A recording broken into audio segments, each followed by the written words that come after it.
Ini yang waktu itu yang minta ke saya itu memang dari Muslim Educational and Conference Central of America.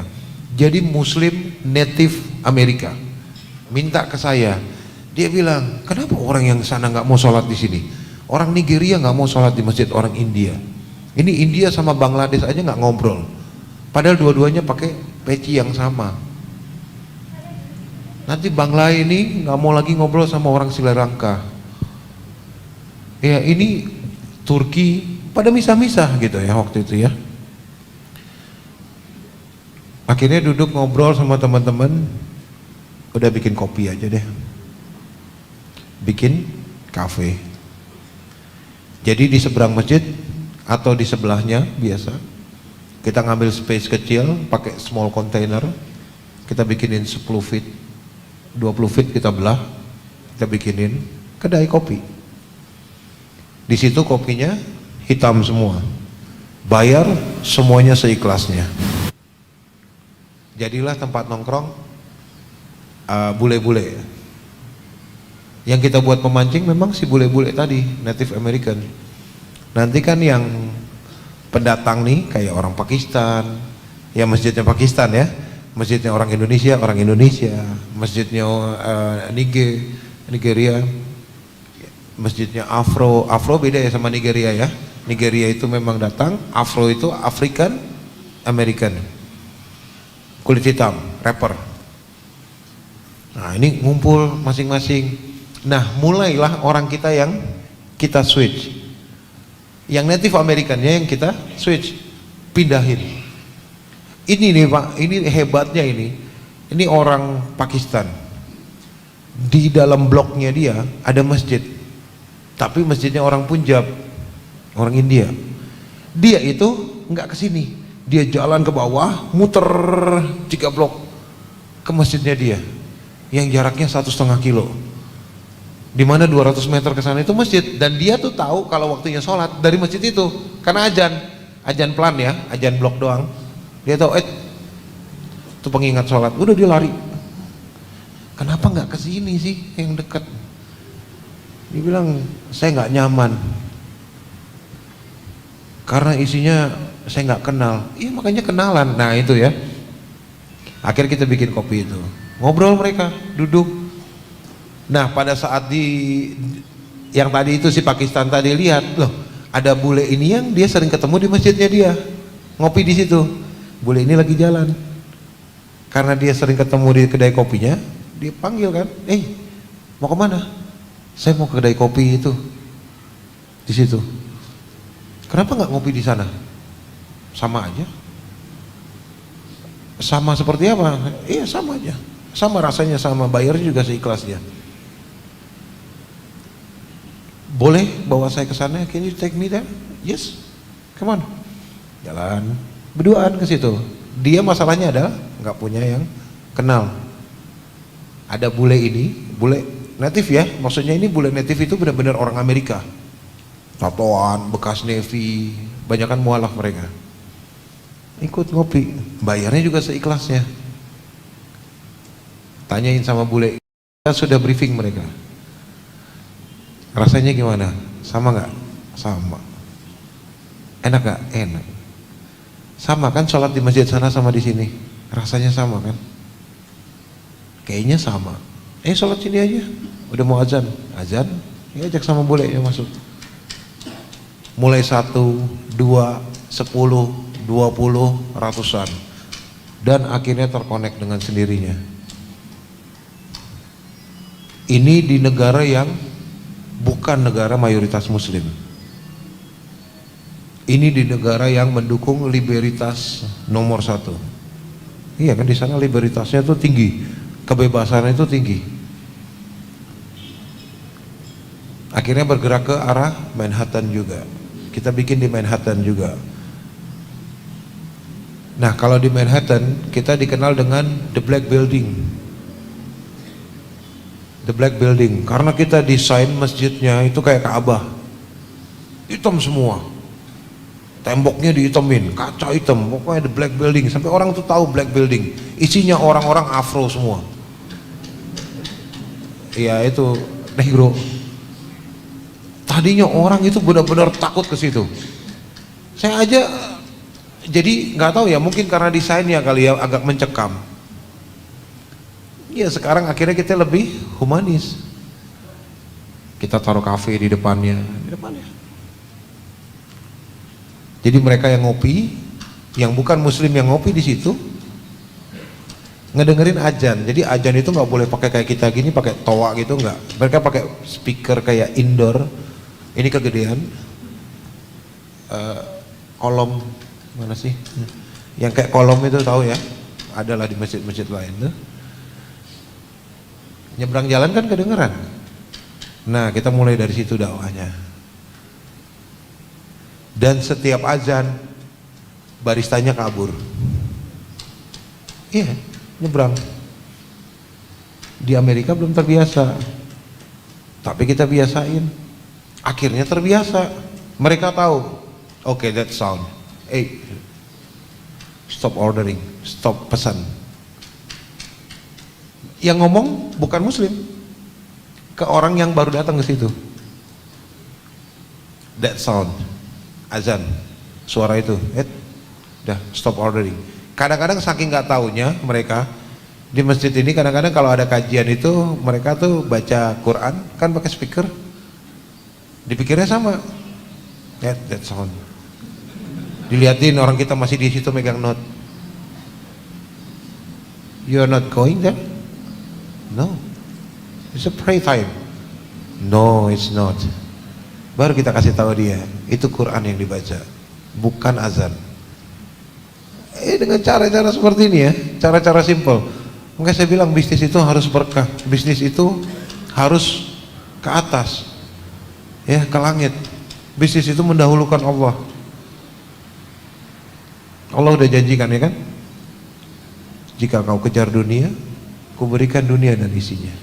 Namun jika kau kejar akhirat, akan kuberikan akhirat. Dunia dan seisinya akan mengikuti. Itu ngikutin Pak. Beneran.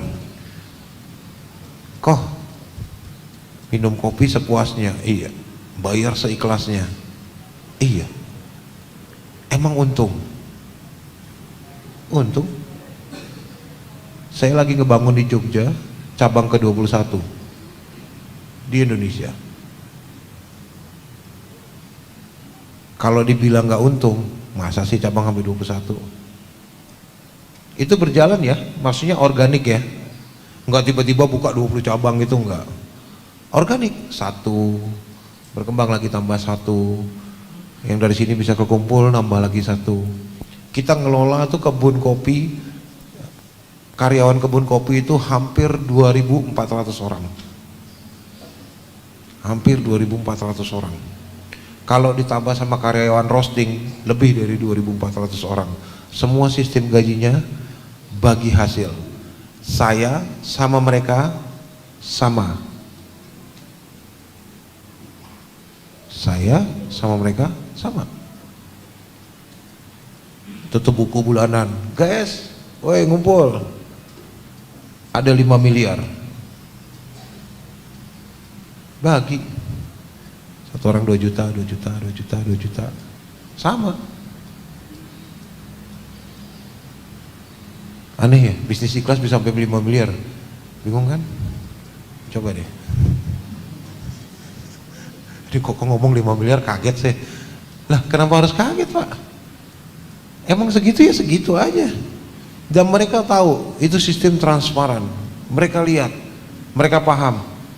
Artinya nih, saya ngeluarin duit buat beli test pen karena test pen patah. Mereka bisa lihat di situ ada test pen yang harganya cuma 8.000 rupiah. Mereka lihat. Mereka boleh komplain nggak? Boleh. Kok ini ada beli Fanta? Iya. Masuk nggak? Kalau nggak dimasukin saya keluarin. Yang dimasukin deh kok, keluarin. Enak kan? Yang kita jalani di dalam Islam itu equality, bukan equity ya. Awas, adil itu enggak membagi dengan sama rata. Kita duduk nih berempat, dapat kue ukurannya setengah meter, 50 cm. Kita bagi 4, mayoritas di antara bapak-bapak sini nggak bakal habis. Saya habis deh. Mungkin ada yang bisa ngabisin. Ya tapi kayak bapak gini dong, kue pak setengah meter, bapak makan 25 kali 25 cm pak, segini kali segini, tebal 15 cm. Iya kan, bisa 6 kali makan itu. Nah itu, ini sistem pendidikan yang diajarkan ke kita dari barat. Di Islam dibagi, bapak kuatnya berapa? Wah saya segini aja, monggo. Bapak seberapa? Segini. Lihat, itu di dalam Islam. Dan itu kita jalankan di dalam bisnis. Bisa satu hal buat pebisnisnya, kita nggak pusing mikirin gaji, bagi hasil. Dan bagi hasil itu membuat mereka ada ownership, memiliki usahanya sama mereka miliki. Dan itu yang kita jalanin di beberapa masjid akhirnya. Ya, dompet madani ini dijalankan Malang nih, insya Allah nanti ikutan dengan ini Arba aja. Di beberapa masjid mereka jalanin pak, jualan token. Jadi ada juga yang dipakai sama kemarin sama Ari Untung buat donasi listrik ke masjid. Jadi jamaah-jamaah masjid di kompleknya atau di sekitarnya nginstal, habis itu nanti setiap Jumat mereka rebutan ngisi token. Nanti takmirnya kalau ngelihat udah lebih dari 2 juta token listriknya, ambil lakban ditutup dulu. Ini orang kalau nggak tiap hari kesini tuh isi sendiri, kan ngisi sendiri, pencet dong nambah 100, 50, 100, 20, 50, 100, 2 juta, 3 juta. Dan kita udah ngebebasin selama 3 bulan berjalan ini udah lebih dari 700 masjid di Indonesia. Jadi takmirnya udah nggak pernah mikirin listrik. Sekarang belinya salatip, tutup. Itu juga solusi loh setelah mereka ngobrol sama saya. Kok gimana ya? Ada yang pernah sampai 11 juta tembus tokennya. Gimana ya kok ini 11 juta? Gimana cara ngabisin listriknya? Nggak tahu pak cara ngabisin listriknya. Bapak nyalain aja AC-nya 24 jam. Itu juga udah pernah kok, nggak habis-habis. Ya udah cari solatip aja, tutup aja itu nomor apa? Nomor meterannya tuh, nomor meterannya tutup aja sama digitalnya tutup. Terus tulisin di situ pakai post-it, jangan tambah dulu ya pak. Itu kalau nggak orang situ mampir, wah iya bener ya. Jadi posternya si dompet madaninya ada, dia baca kan lagi nungguin sholat, wah bener nih, wah itu meteran. Nyamperin, pencet, tars, isi. Ini yang akhirnya satu tuh, masjid kalau banyak kan masjid kan pakai sumur pompa, jadi kebutuhannya cuma listrik. Mau pasang AC, takmir bilang ini listriknya jebol nih, ntar sebulan bisa 1,5 juta, 2 juta. Tapi dengan sistem seperti itu, takmir udah nggak usah mikirin lagi untuk urusan seperti itu. Kedua, takmir bisa menghidupkan ekonomi keumatan yang selama ini bingung di sekitar masjid. Ini kan pengurus takmir rata-rata nih. Di sekitaran masjid ada orang yang susah hidupnya. Kita ngajuin ke badan zakat, maaf nih ya kalau ada orang badan zakat. Waduh, 3 kali ganti presiden baru cair itu duitnya. Iya kan? Sulit. Ngajuin bisnis buat duafa, buat mualaf rata-rata ya. Ini kalau ada mualaf di tempat kalian kan sama kan nasibnya, diusir, ditendang, dimiskinkan, ditelanjangi, apalagi kurangnya. Akta lahirnya dibakar, ijazah semua dibakar, nggak punya kerjaan, nggak punya data diri. Takmirnya juga ikutan bingung. Aduh, gimana ya dek? KTP pun nggak punya, iya kan? Nah, dengan menghidupkan ini si OB ini yang akan dijalankan ini sama Arbajo ini, modalin cuman pulsa, ini modal ya, nanti kamu balikin ke kami. Berapa bulan nanti tergantung kamu siapnya untuk ngembaliin ke kami. Kita itu jualan, oke. Ini untuk nanti harga mungkin ada yang lain akan cerita. Saya tuh kemarin, saya sama kami Mualaf Center sama PLN, sama lembaga zakat PLN itu bekerja sama untuk daerah-daerah tertinggal yang kena pemurtatan. Kita recovery akidahnya mereka, PLN datang bawa kabel, nyalain lampu. nih kerjasama. Kemarin tuh saya sampai diundang sama direksinya mereka. Dompet Madani ini amazing kok. Antum ini untung berapa dari situ? Ini beberapa bapak-bapak sini rumahnya pakai token ada? Ada ya, prabayar. Berapa adminnya? 3.000? Ada yang 3,5? Ada yang 2,5? Di dompet Madani 20.000 sampai 500.000 Pak, adminnya 300 perak. Udah berubah belum itu? 300 perak. 1 juta ke atas adminnya 75 perak. 75 rupiah.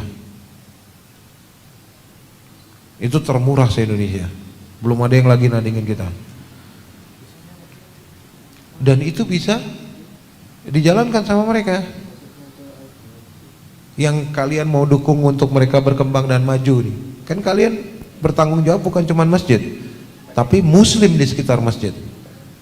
Termasuk pembinaan mentalnya, pembinaan akidahnya, dan juga pembinaan dia secara kecakapan finansial. Supaya nggak jadi pengemis kan. Pulsa 10.000, berapa di luar? 12.000. Ada lagi? Marang rata-rata di 12.000 berarti ya. Kita 10.350. 10.350.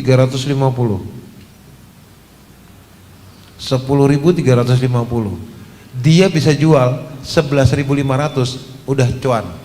Cuan kan, untung. Udah cuan 1.000 rupiah. Pun masih lebih murah daripada counter. Memang saya dihujat habis-habisan tuh. Wah, capek dah kalau ngadepin itu.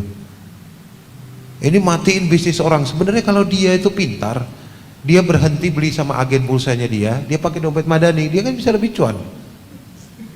Ngapain harus maki-maki saya? Iya kan, kenapa harus gas duluan? Afala ta'qilun, kenapa nggak berpikir? Iya kan, kurang pakai akal ini. Nah ini kurang lebih ini yang bisa saya sampaikan kalau memang bentuknya adalah untuk merajut ukhuwah di masjid dan menghidupkan, bagaimana menghidupkan masjid. Ya itu otomatis kok, itu otomatis. Dan itu modal itu kembali lagi ke masjid, kasih orang lain lagi, modal kembali ke masjid, kasih orang lain lagi, selalu seperti itu.